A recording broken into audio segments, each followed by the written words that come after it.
Alright guys, welcome back. We got the old Camaro here getting all cleaned up. For those of you guys that don't know, this old girl right here is the one that gave pretty much Ellis Nasty and everything the start around here. And it's been down for some upgrades, renovations, and then it got neglected, I'm not going to lie. We got busy working on a million other things. I ran into a couple roadblocks, and I got the parts for it, and I never got back on it and got it finished. So the car's been literally sitting on this lift for probably, I would say, close to a year. And what we did to upgrade it was very simple. We put a Huron Speed T6 Camaro turbo kit on there, which fits absolutely amazing. Love this. We went from an 88 millimeter with a much smaller backside to a little bit larger backside and a 91 millimeter. Turbo kit fits great. I was very happy. I ditched the air to water setup and I'm back air to air, making it much easier to drive around, less you got to worry about. And there are just a couple modifications and a maneuvering of parts that we had to do to make everything fit. And as far as what we do here, it was like very, very, very easy. Very easy to get done. But I don't know, for some reason I just lost my way with the cow and I didn't really do anything. I didn't want to put any effort forth to get it done. And then Mason worked on it the other day and he's like, hey, let's just get the cow done. I'm like, you know what, we need to get the cow done because this thing here is bad to the bone.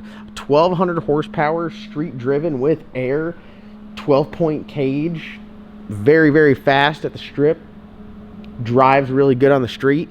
It's a badass car we need to have out messing around with, having fun, taking to the track, or just taking it to lunch.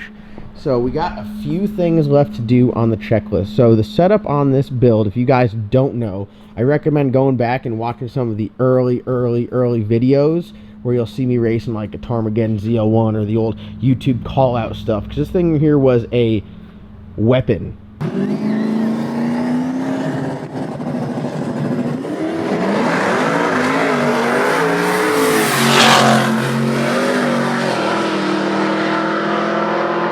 It was a weapon back in the day. We're talking about like 4, 5, 6 years ago. This thing was literally whooping ass. I mean, I still think it's pretty respectable now, but at the time, this thing was nasty. This was pre-Holley Terminator setup. This is before it was super easy to LS swap things. This was what I think bad to the bone, a 4,000 plus pound car making 1,200 horsepower, street driven. This is my only car at the time. So the setup on it now, as I said, is the Huron Speed turbo kit, 91 millimeter turbo, air to air intercooler. It is a 416 cubic inch LS3 based aluminum block. It's a 6.2 block, set of LSA heads, ARP head studs, standard MLS gaskets. This motor's probably got at least between 700 and 1,000 passes on it. Yeah, I know. Everyone's like, oh, the number of passes are insane, but you gotta think, this engine's been together for like, this will be the, like, holy shit. This will be the 10th year this engine's together. That is a lot. That is a lot of years on this, and it's very basic. Nothing's really been done to it. I couldn't tell you the last time I had the valve covers off of it to even look and see what's going on in there. The setup is pretty simple. It's got a power glide in there. It's got the first ever drive shaft shop 9-inch conversion kit. This was the first one they ever made. It's got like not a fabricated housing. It's got like the factory style housing. It's ugly. It's ugly son of a gun. When it originally had an iron third member, and they're now upgraded to aluminum third member. It's been hell on axles just because it's so heavy. We run it on a 275. It's got strange suspension front and rear on it. Anti-roll bar. It's got a nice cage. Cage is done by Coker Chassis. Factory interior, everything. Radio still works. USB still works.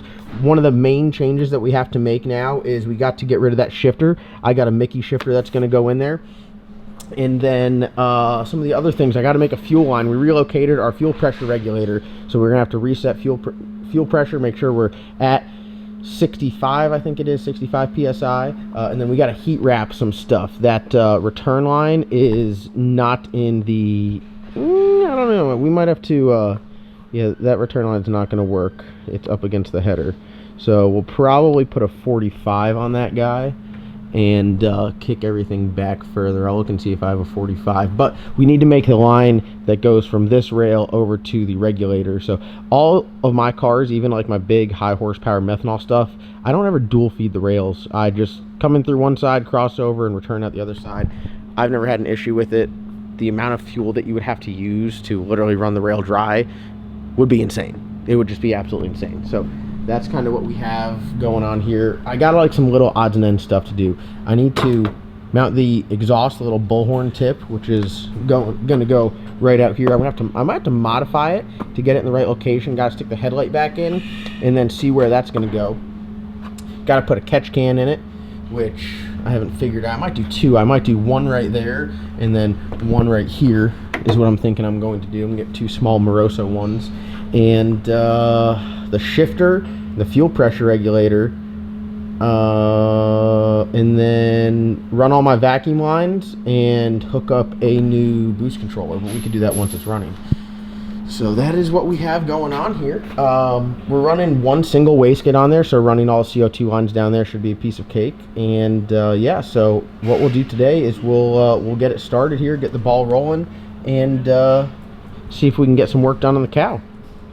I cleaned her up though, if you guys can't tell. I got the roof clean. It's so refreshing to see this thing clean. Like, now I'm really gonna clean it. You know, it's dirty from just sitting around and got shit on there. But like, God, I missed it. The orange stripes, like this was the OG back in the day, and I'm very excited, very excited. I'm gonna be sticking the hood back on it, which is a big deal to me because white and orange, you know, it's not really like people think a cow is white and black, just like everything under the hood, but I fell in love with the white and orange a long time ago. So we're going to get to work on this and see if we can get it knocked out.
Alright guys, did some R&D stuff with John over at Huron Speed, and one of the changes that we made to the kit was it runs one single 60mm wastegate.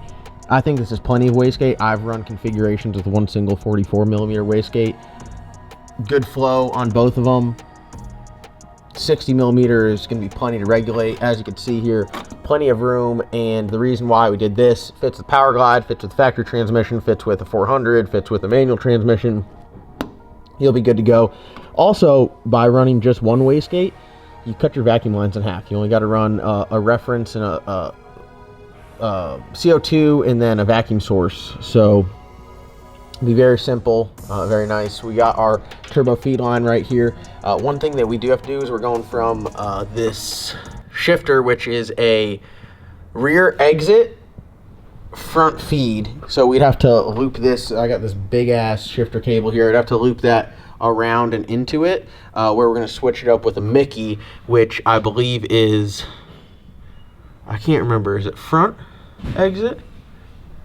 I think it's front exit maybe, but regardless, could be rear exit. Why don't I just look and see here? I think I have it sitting right over there. It is a rear feed, which is what we need. Yeah, so it's rear exit, rear feed, so it'll go down, loop around, and go from the back. So with the way that crossover was, you can't run a shifter cable from the front of the transmission. Usually you don't run a shifter cable from the front of the transmission, so that's not a problem. But that is really it, and then it's just zip tie some stuff up. So getting this on there was, I mean, this is, I'm to blame. I am at fault for this. I don't know. I just got lazy, I guess, and didn't really put a lot of time and stuff into this, and it's my fault. Now it's time to get her done and get her knocked out and cleaned up and back on the road. So being that we switched back to the air-to-air, I do plan to drive it a bit more. Oh, one last thing, I do have to get a fan for the radiator and a bottom line for it. That is one thing I did not get. Alright guys, we're going to make a fuel line here. This is why I love the Brown & Miller stuff. It is super nice. We're fortunate enough to have a crimper here in-house, so we can make them. But if you don't have that, you can get your measurements, call them up, get them with the swivel fittings. I don't run the swivel fittings because we have a crimper here. We can clock it in the right orientation and then crimp it, but you guys can just get them with the swivel fittings. The price for Brown & Miller lines is directly, I'd say, even with any nice Vibrant or I mean, it's way better than Red Horse. I think it's cheaper than 4. The 4 stuff is extremely expensive. But this stuff here is just super high quality. It's very flexible. What we're going to be using is the Armorade style line, which has a very high heat resistance. And you could also opt for heat sleeving over it. We run this stuff on all of our race cars. Just trying to think of anything I got with it on it right now. Not yet. But these are the fittings. Everything in the other room. Everything in the other room. Yeah, here. So you hold this. We'll get these. One thing I want to point out. Point it out. Look how compact these are versus these. Oh yeah. Like, it's insane. These are so bulky and they're a pain to fit, especially in a car like this. Look at this. This 90.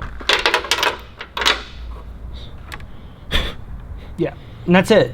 And then you have a little, like, for what we're going to do is having a little gold collar on it, and that's it. And then see, this line here is like, that's like in a bind. So eventually I might redo that. Also, they have them with port fittings. Like, this is like a port fitting style swivel. So as you can see, it's got a fitting back there. Actually, it's not a port fitting. This is just a 90 with another fitting on it. They have it where this could be male O-ring, and then it would go right into the fuel rail like that.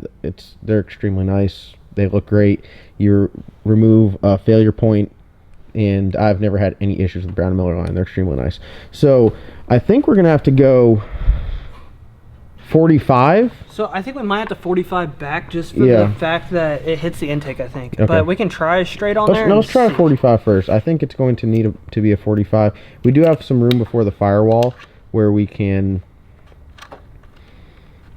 I mean, and what's really nice about the Brown & Miller stuff is the line is very flexible. And you'll see. We'll show you guys the whole process of how we do it. Yeah, it definitely has to be a 45. I have some 60s. Well, I guess that would be even more severe of an angle, which we don't need.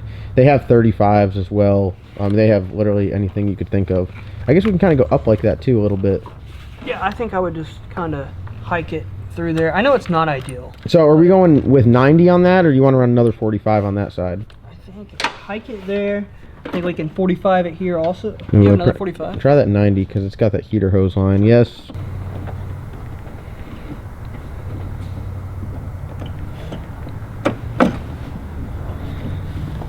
Is that it? We'll zoom in there and see what Mason's working with.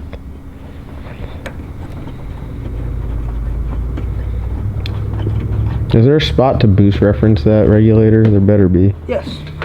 Is it in the front? Yeah, right here. Oh, okay, that's not terrible. That should be fine. We can run. Yeah, we'll zip tie it up with it. 45 work? Yeah, it'll work. All right, let me put these back. These guys right there. We'll get another 45. We'll bring some line over here, and we'll make us a fuel line. John's reinventing the wheel. He's actually tried to turn a 6 AN line into an 8 AN line. All right, so these are the components that you need to make the Brown & Miller line. You have an expander. We actually got this from Mason's house. And then you have a fitting, the collar, and then the line. And what you do is you will slide the collar in its correct orientation, so it goes like this, over the hose, expand it, trim it, stick the fitting in there, make sure your alignment is correct, because if you have a straight fitting, alignment doesn't matter because one side's going to be straight. If you have 45s, like if you crimp it where they're both non-swivel. Yeah, if you crimp it where they're both flat like this, you can't like twist one and have one pointed up, like the line gets in a bind because it doesn't swivel, it's fixed. So it's very important. So what we're doing now is we get one side stuck on. This is how I do all of my lines. You get one side stuck on.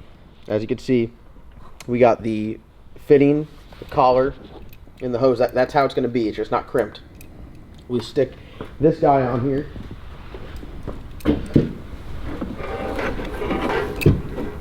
So once you tighten this down, it's like locked into place. So now I'm going to figure out my length and my orientation and everything, probably just like that, wouldn't you say? Yep. So usually I mark it. Yeah. You gonna hold your fingers on it? You gonna mark it?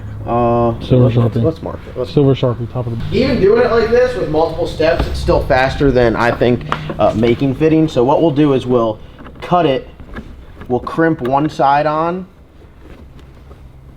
Just mark the shit out of the fitting. So I got a mark on it right there. We'll crimp one side on because the first side orientation wise doesn't matter.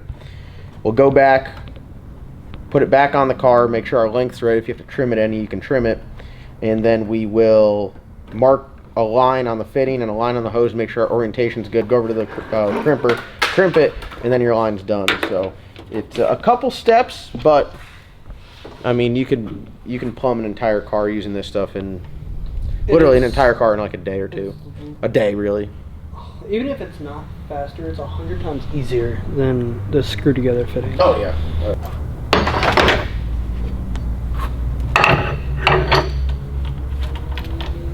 Make sure it's in there. What I do is I kind of just like push down on it and get it set so it's like perfectly flush. So as you can see, what happens is this is the hydraulic press part. It presses down. This pushes the dies in. See how they kind of go in like that? And then you just set it where it's flush. This goes on there, and the most important part is you got to set it correctly here. 16mm 8. It's gonna be set at 2.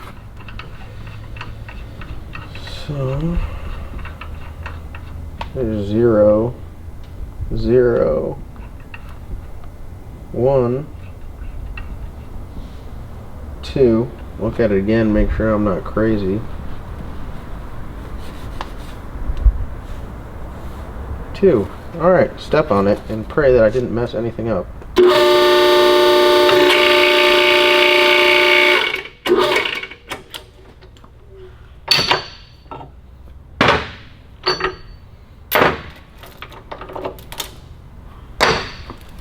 How cool is that? That's pretty awesome. Where's the safety? I haven't used this thing in a hot minute.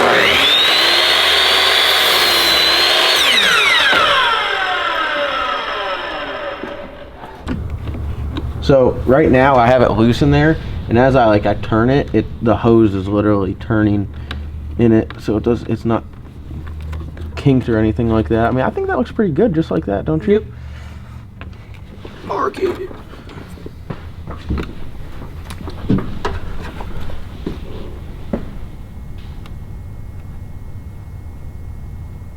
You're supposed to mark the collar? Nope. Make sure we line up our marks. You see, as you expand, it's pretty loose. So what I'll do is I will put this whole dealio in there. It's the same exact everything as the last one, so none of our settings changed. What I'll do is I'll line it up. Here, if you come over here, you can see. You can see the orientation. See how this one's pointed this way?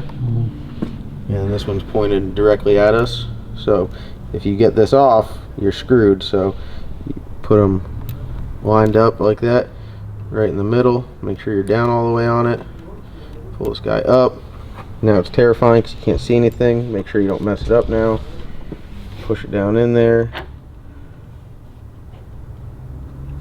We'll press on there. She's locked in now. She's ready to rock. It's fate at this point in time. Step on it.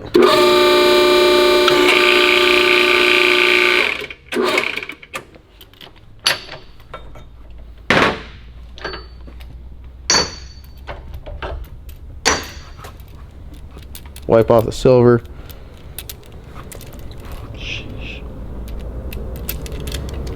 Clean it out. Well, I think can hold some pressure. Look at that.